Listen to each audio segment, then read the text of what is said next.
Ouro Preto é uma cidade localizada no sudeste do estado de Minas Gerais, com uma população estimada de 74 mil habitantes.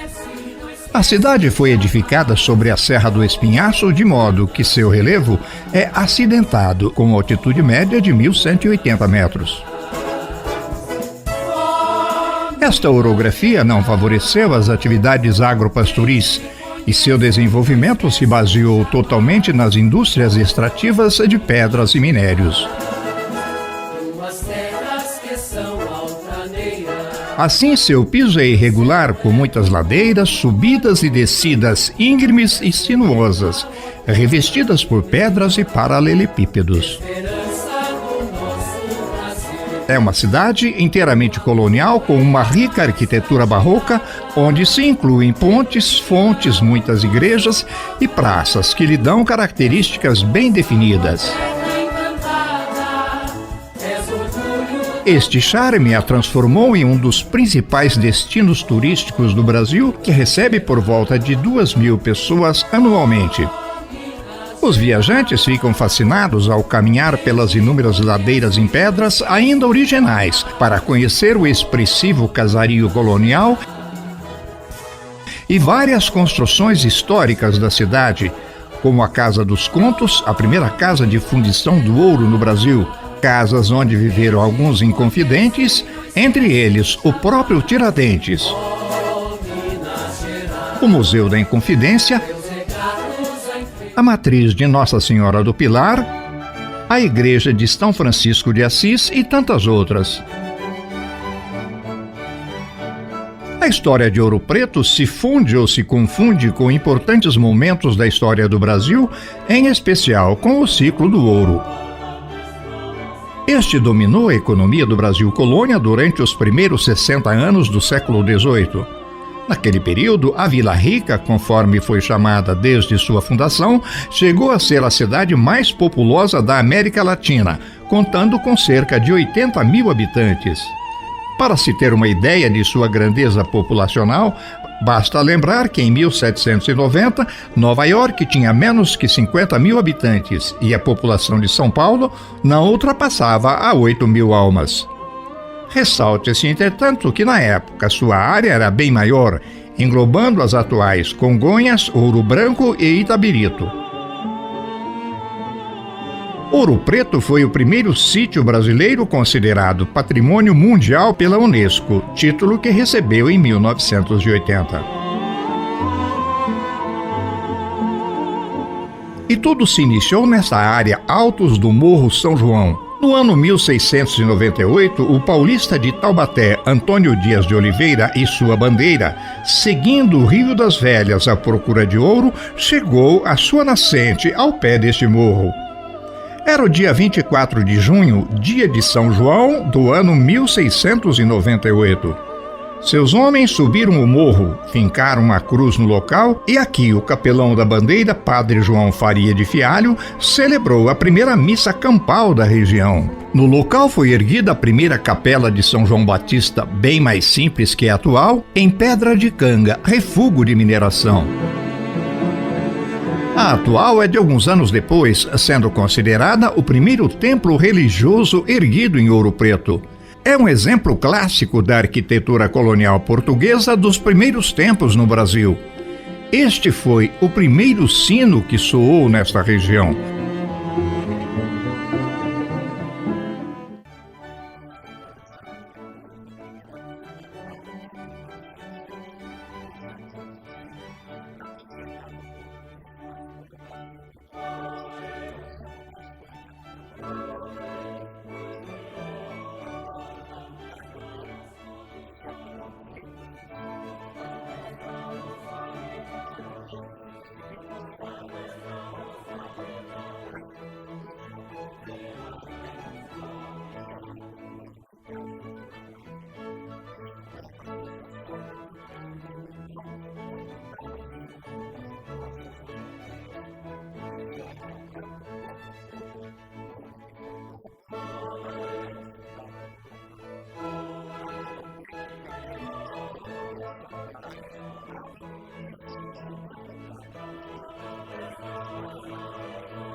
O ouro trouxe prosperidade para a Vila Rica e outras vilas da região, como as que deram origem a Mariana, Tiradentes e São João del Rei e outras cidades do Brasil Central.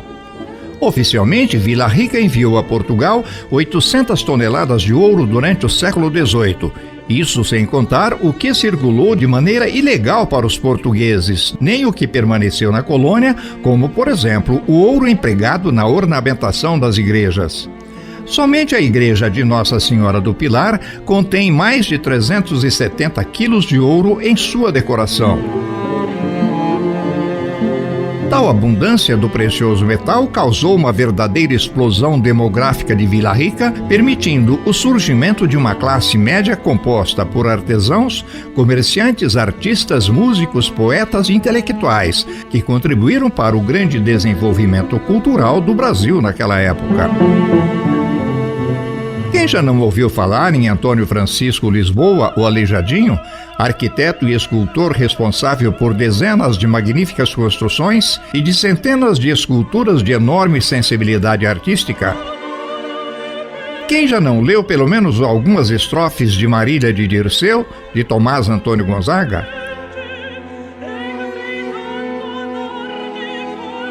Não se extasiou frente a uma pintura de Mestre Ataíde? Ou curtiu uma peça musical barroca de Manuel Dias de Oliveira? São personalidades que fincaram seus nomes não só na história de Ouro Preto, mas que transcenderam até o cenário nacional. Para o Brasil, o ouro das Minas Gerais representou a mudança do eixo econômico. Encerrava-se o ciclo da cana-de-açúcar, que tinha sua base no litoral nordestino, e iniciava o ciclo do ouro. Como consequência, a capital do país migrava de Salvador para o Rio de Janeiro. O enriquecimento dos mineiros de Vila Rica trazia também mudanças no panorama cultural e político da região. Vários filhos de exploradores do ouro puderam ser mandados para a Universidade de Coimbra, onde entrariam em contato com as ideias do iluminismo. O iluminismo trazia em seu bojo os ideais de liberdade, progresso, tolerância, governo constitucional em franca oposição à exploração a que eram submetidos os mineiros pela corte portuguesa. E este foi o caldo de cultura que alimentou os movimentos libertários da região, como a sedição ou revolta de Vila Rica de 1720, praticamente um ensaio para a Inconfidência Mineira. A revolta de Vila Rica foi uma das primeiras reações dos descendentes de portugueses do Brasil contra a metrópole portuguesa. Entre suas reivindicações estavam a diminuição dos impostos, o cancelamento da criação das casas de fundição, que proibiam a circulação de ouro em pó, e a quebra do monopólio do comércio dos principais gêneros por reinóis ou lusitanos. Nesta casa de Mariana, a 15 quilômetros de Ouro Preto, funcionava a sede do governo da região, e o governador da capitania era o português Pedro Manuel de Almeida Portugal, o conde de Assumar. Mariana, na época a Vila Nossa Senhora do Carmo, foi a primeira vila fundada nas Minas Gerais, sua primeira cidade e primeira capital.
Por esta razão, o local passou a ser chamado Morro da Queimada, nas imediações da Capela de São João Batista, sendo hoje um sítio arqueológico de inestimável valor, por ser um testemunho material das primeiras topologias arquitetônicas da cidade e guardar registros preciosos da exploração de ouro no início do século XVIII.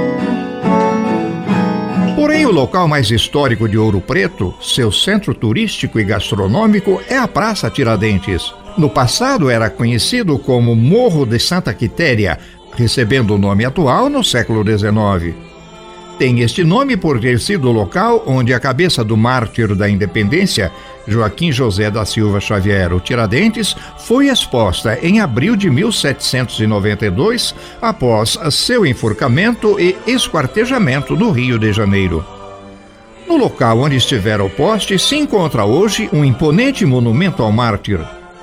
Este foi feito em granito extraído do Morro da Viúva, no Rio de Janeiro. Tem altura total de 19 metros, somando os 2,85 metros da estátua. Foi inaugurado em 21 de abril de 1894 pelo Dr. Afonso Augusto Moreira Pena, presidente do estado de Minas Gerais, quando a praça passou a ser denominada de Tiradentes. Entretanto, o conjunto arquitetônico da Praça Tiradentes já começava a se formar na metade do século XVIII. O Palácio dos Governadores é de 1748, na face oposta à do Museu da Inconfidência. O projeto foi terminado pelo arquiteto português Manuel Francisco Lisboa, pai do Aleijadinho. Serviu de moradia oficial a todos os governadores da capitania e província de Minas Gerais até 1898, tendo hospedado por 2 vezes os 2 imperadores do Brasil. Com a transferência da capital do estado para Belo Horizonte, o prédio passou a ser sede da Escola de Minas e Metalurgia, criada em 1876 pelo imperador Dom Pedro II. Atualmente, o edifício alberga o Museu de Ciência e Técnica da Universidade Federal de Ouro Preto.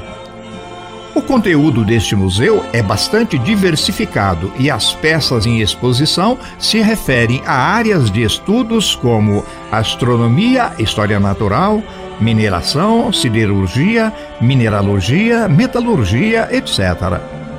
O que mais chama a atenção do visitante é a área de mineralogia, onde está exposta uma grande coleção de minerais dos 5 continentes, em maior quantidade os da região. De chamar a atenção são amostras de ouro encontrado na região. Via de regra, o minério era encontrado no solo envolto por uma película de óxido de ferro, o que o torna escuro, sendo chamado de ouro preto, de onde provém o nome da cidade. A película é facilmente removida, passando a mostrar seu brilho e cor amarela. O museu exibe também uma grande quantidade de topázio imperial, mineral explorado durante muitos anos nesta lavra, nas imediações de Antônio Pereira, pequena cidade da região. O topázio é uma pedra preciosa chamada quimicamente de neossilicato de flúor e alumínio. Seu valor comercial depende da cor, tamanho e pureza. As 2 faces da Praça Tiradentes, em sua maior extensão, são preenchidas por um admirável casario colonial, onde se destaca o conjunto Alpoim. Este foi projetado pelo brigadeiro José Fernando Pinto Alpoim e vão do número 52 ao 70. Entre estas casas, a de número 33 era a casa de Dom Manuel de Portugal e Castro, que foi o último governador da capitania de Minas Gerais no período colonial. É chamada Casa da Baronesa, alusão a possível amante do governador. Ao seu lado, na de número 41, funciona a atual Câmara Municipal de Ouro Preto e um posto de informações turísticas da cidade, onde se concentram seus guias turísticos. Fechando a Praça Tiradentes, em sua face sul, se localiza o edifício mais emblemático e característico, não só da praça, mas da cidade de Ouro Preto, onde foi instalado o Museu da Inconfidência. Seu aspecto externo é imponente e de grande elegância, com uma fachada simétrica de 2 pisos, com elementos destacados em cantaria e o corpo construído sobre um pódio elevado. O edifício foi erguido pelo governador Luiz da Cunha Menezes na década de 1780, como sede da Câmara e presídio da cidade. É um dos mais importantes remanescentes da arquitetura colonial do Barroco tardio no Brasil. Apresenta também traços do neoclassicismo que começava a surgir na época. Estes são perceptíveis na colunata em estilo jônico da fachada, que se eleva até o pavimento superior. No seu último terço, sobre as colunas, há um frontão triangular com o brasão real em relevo e que continua para cima da torre sineira, que abriga um grande relógio. Sobre a balaustrada, nos 4 cantos do edifício, foram adicionadas estátuas, sobressaindo a que representa a justiça.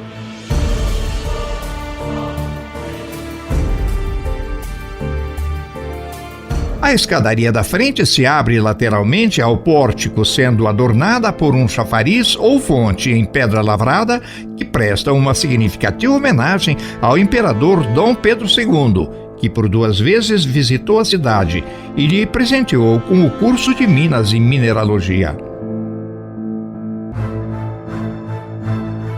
O acervo do museu preserva a memória da Inconfidência Mineira de 1789 e foi montado por Getúlio Vargas, que em 1936 repatriou os restos mortais dos inconfidentes que morreram em solo africano, para onde foram degredados.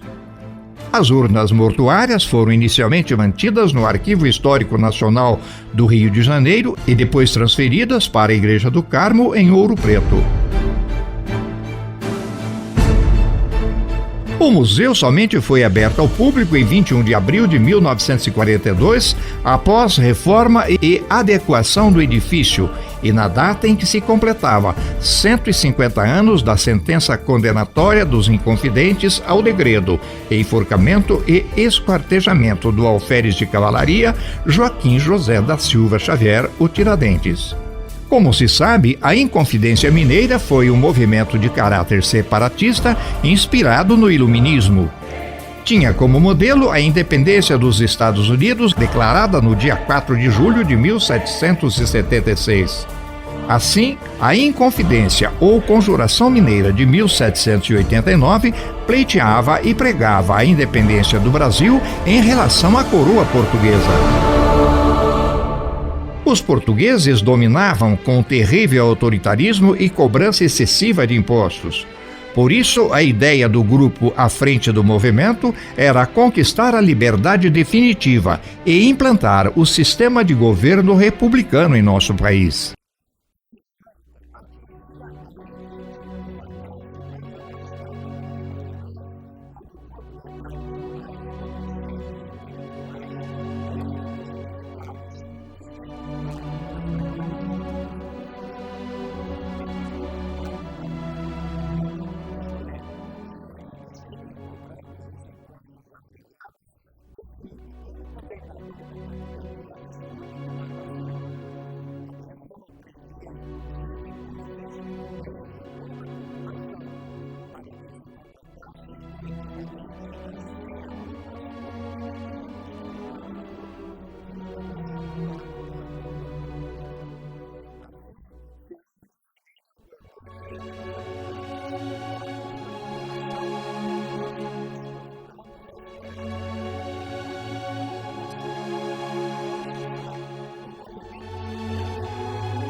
Janeiro.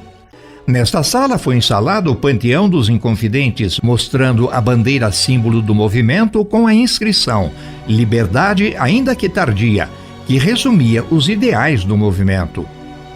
Uma placa que lembra os nomes de todos os participantes, com destaque para Tiradentes, o principal líder da conjuração, e as lápides sobre seus túmulos.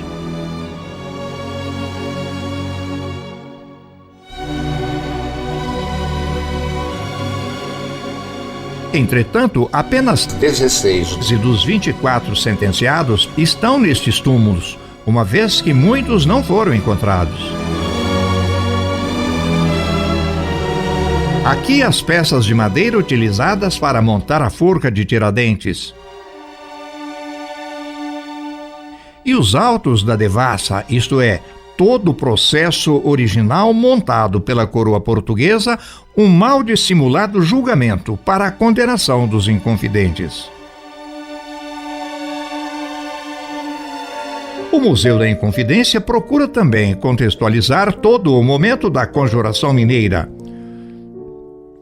Os donos da coroa portuguesa, reis e rainhas absolutistas, que haviam imposto à colônia sacrifícios incomensuráveis, inclusive o envio de uma quantidade de ouro que Vila Rica não produzia mais no final do século XVIII. Um grande espaço destinado à mineração, o barril de pólvora que alimentou a conspiração. Um espaço destinado a obras de Aleijadinho, o grande arquiteto e escultor de Vila Rica.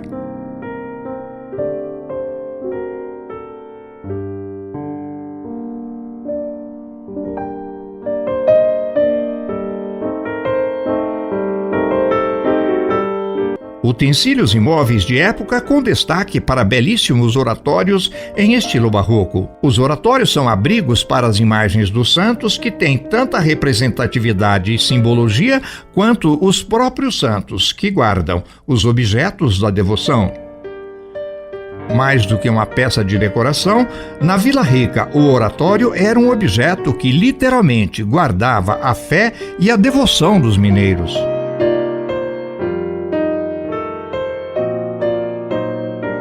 A cidade de Ouro Preto, a Vila Rica, guarda muitos outros pontos e lembranças da Conjuração Mineira. Aqui tudo converge para este movimento, que mantém-se no ar quase 3 séculos depois. Está em seus morros, que insistem em mostrar belas imagens de seu centro histórico. Está no barroco, o estilo do século XVIII, presente em todas as suas igrejas. E como há lindas igrejas em Ouro Preto, cada uma contando um pouco da história da cidade e de seus movimentos libertários. Está em seu casario colonial, que nos remete para aquela época, em suas pousadas, ladeiras revestidas com pedras, na sua feira de artesanato, onde a pedra-sabão do Aleijadinho é a principal matéria-prima. Está em sua gente morena, educada e de fala mansa. Mas é possível separar acidentes e construções concretas, diretamente ligadas ao movimento. Neste casarão da Rua São Francisco, nas proximidades da igreja dedicada ao mesmo santo, e como diz a placa, residiu Cláudio Manuel da Costa, um dos mais importantes membros da Inconfidência. Cláudio Manuel nasceu na zona rural, próxima à Pedra de Itacolomi, na Vila Ribeirão do Carmo, atual cidade de Mariana. Estudou na Universidade de Coimbra e teve importantes cargos oferecidos pela coroa portuguesa, procurador da coroa e, por 2 vezes, secretário de Estado, advogado das elites de Vila Rica. Aos 60 anos de idade, o poeta Cláudio Manuel da Costa teve uma participação colateral na Conjuração Mineira. Detido e, segundo alguns, apavorado com as consequências da acusação de réu da Inconfidência, morreu em circunstâncias obscuras no dia 4 de julho de 1789. Oficialmente teria cometido suicídio por enforcamento sob a escadaria da atual Casa dos Contos, sua prisão. Em outra versão, admitida até mesmo pela Igreja, que permitiu a celebração de missa para sua alma, o que era vedado na época para os que cometiam suicídio, teria sido assassinado. Cláudio Manuel da Costa morreu solteiro. Entretanto, os autos da derrama revelam que teria tido 2 filhas bastardas, fruto de relação que manteve com Francisca Cardosa, escrava de um vizinho, cuja alforria comprou.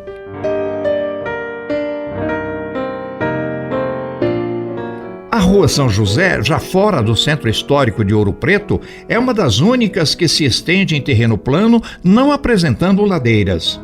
Apresenta um rico casario e palacetes em estilo colonial, sendo uma das mais belas da cidade. É mais conhecida pela população de Ouro Preto por Rua dos Bancos, uma vez que nela se instalaram as principais casas bancárias que têm agência na cidade.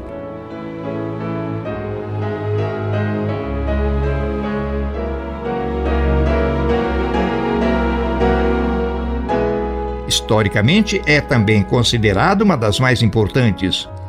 No número 132, ficava a casa em que Tiradentes viveu com Antônia Maria do Espírito Santo e a filha Joaquina, casa alugada ao padre Joaquim Pereira Magalhães. Tal casa foi destruída em 1792 como parte da sentença judicial que condenou Tiradentes. A mesma sentença determinou que, após a destruição da casa, o terreno deveria ser salgado para que nenhuma planta ali crescesse.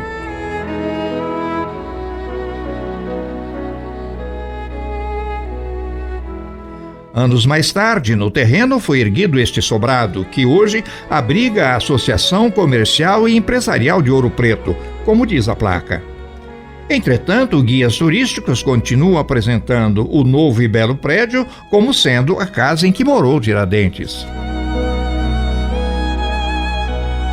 Uma obra recente publicada em e-book em 2018 pelo multipremiado jornalista e escritor belo-horizontino Lucas Figueiredo, O Tiradentes, uma biografia de Joaquim José da Silva Xavier, mostra o homem Joaquim José da Silva Xavier como um homem comum, com frustrações, sonhos, devaneios, equívocos e grandes qualidades. Muito melhor que o mítico Tiradentes. Ele era um militar exemplar, cumpriu as missões mais perigosas e difíceis nos dragões na época dele, combateu os bandos criminosos que assolavam a estrada Minas-Rio, assaltando e matando os viajantes. O Tiradentes combateu a temida quadrilha do Mão de Luva, debelou a quadrilha do Montanha, e depois de 14 anos de serviço ele nunca ganhou uma promoção, né? Não ganhou nem um reajuste no soldo sequer. Ele começou a carreira como alferes, o posto mais baixo do oficialato, e termina a carreira como alferes. O Tiradentes fazia tudo ao mesmo tempo. Ele, ao mesmo tempo que era militar, ele era fazendeiro, criava gado, ele era minerador, ele tentou ser homem de negócios. Quando ele estava tramando já uma revolução para fazer da sua terra natal independente, uma revolução que prometia ser sangrenta, ele pede autorização à rainha para abrir uma série de negócios no Rio de Janeiro, canalizar a água do rio Maracanã para vender no centro da cidade, no chafariz da Carioca, transportar cargas e passageiros na Baía de Guanabara por meio de barcos, construir armazéns e moinhos. Então, Joaquim ele queria muita coisa. Aos 40 anos de idade, ele encontra o grande amor da sua vida, uma menina de 15, Antônia, e é um grande escândalo porque ele tira Antônia de casa. A Antônia engravida, nasce Joaquina e eles não se casam, né? Só mais tarde é que Tiradentes vai pedir a Antônia, vai prometer a Antônia se casar com ela, e logo depois ele parte para o Rio de Janeiro para tentar organizar a Revolução. Então Tiradentes era de fato uma pessoa bastante intensa.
Um andarilho por natureza, o alferes Joaquim costumava andar pelas ladeiras de Vila Rica e participar ativamente da vida da cidade.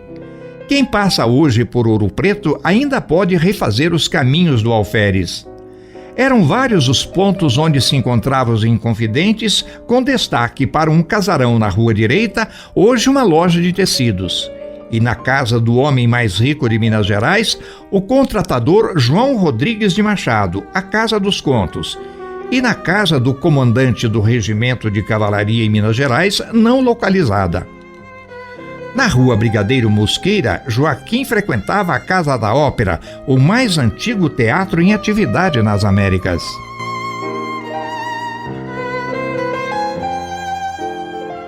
Outro espaço importante na vida de Tiradentes em Ouro Preto foi a Igreja Matriz de Nossa Senhora do Pilar.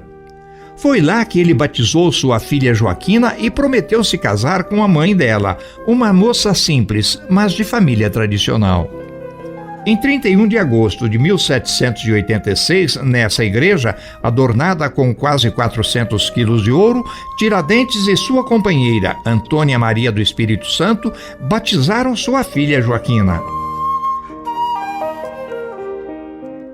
Do interior da bela igreja de São Francisco de Assis e da feira de artesanato à sua frente, é possível visualizar um casarão caiado em branco e de janelas verdes, o número 41 da rua Cláudio Manuel. Nela morou o poeta e inconfidente Tomás Antônio Gonzaga, ouvidor-geral da Vila Rica no período de 1782 a 1788. Era o casarão a sede da Ouvidoria Geral da Colônia, um dos pontos de reunião dos inconfidentes que planejavam a separação de Minas Gerais da coroa portuguesa. Nela, Tomás Antônio Gonzaga começou a escrever sua obra mais importante, Marília de Dirceu, com nuances de Shakespeare, dedicada à sua amada Maria Doroteia de Seixas Brandão. Doroteia foi imortalizada como Marília pelo autor, de pseudônimo Dirceu.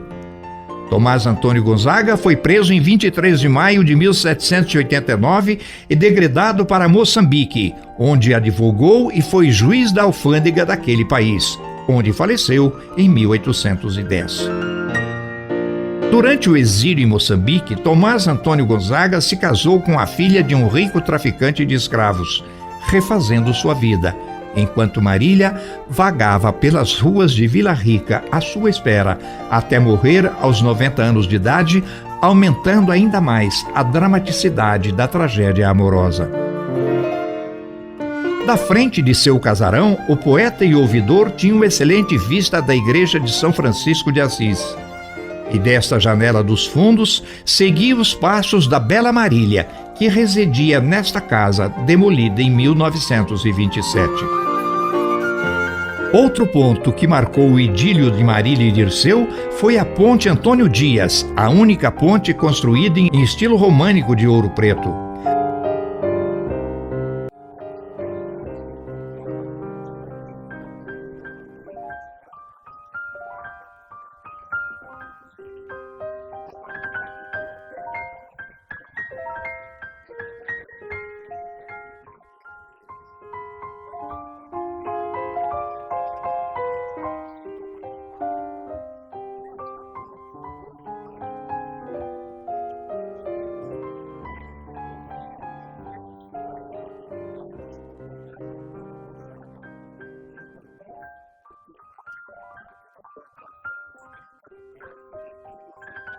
Eu, Marília, não sou algum vaqueiro que viva de guardar alheio gado, de tosco trato, de expressões grosseiro, dos frios gelos e dos sóis queimado.